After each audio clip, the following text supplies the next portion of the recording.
Yan,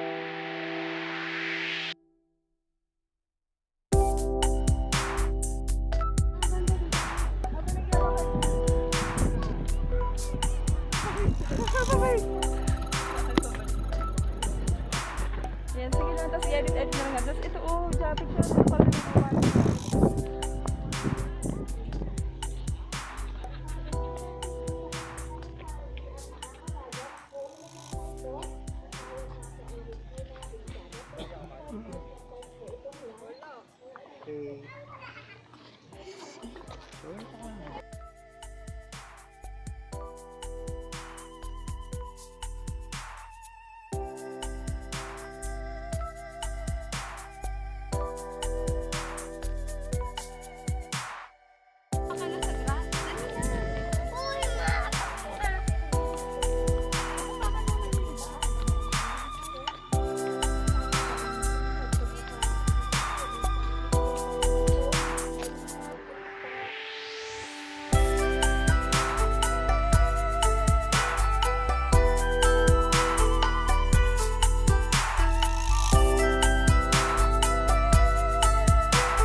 Tapos pwede bang pumasok target? Ay, pwede pa po na natin yun, yun o.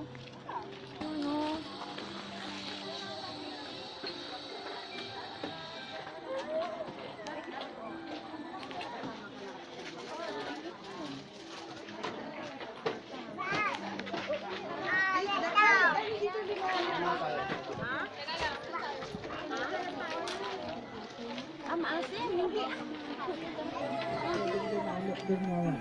Yeah, so si Mama Mary ay 71 feet from the crown hanggang dun sa baba, and she was surrounded by 17 angels. No, kung napapansin nyo, lahat may 8.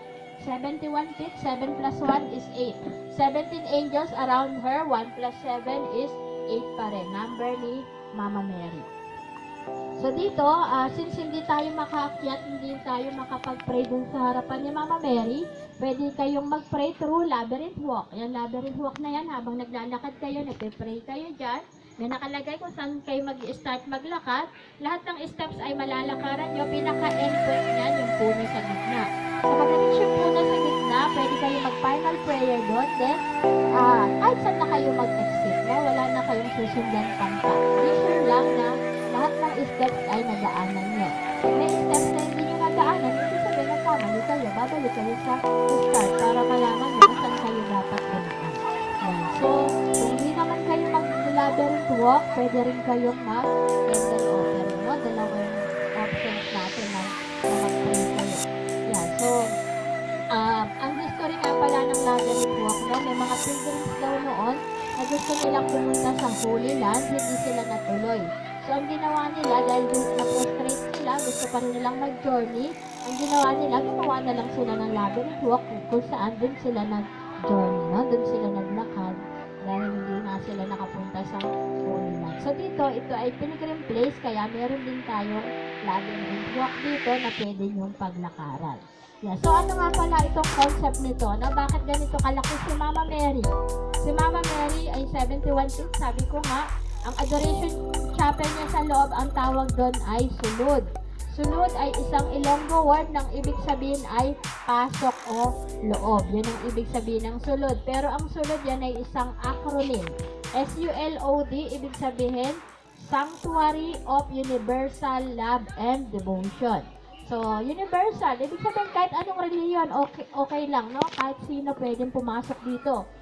Pwedeng pumunta rito as long as sana inihiling namin sa mga pilgrims namin ay mag-wear tayo ng proper attire, no? Hindi naka-short, hindi naka-sleeveless, mini-skirt, or nakasando sa mga kalalakihan. Kung naka-sleeveless man tayo, be sure na suot ninyo ang inyong mga shawl, no? Kaya kung pinahiran kayo ng pantapis o ng skirt, panatilihin natin suot-suot. Huwag nating tatanggalin, lalo't-lalo na magpapapicture-picture tayo. Ang rika po ay hindi picnic ground, no? May mga pagkain kayong baon, hindi pwedeng kung saan-saan lang tayo maglalatag at magkakain tayo, no? May place po na pwede natin pagkainan, no? May place po sa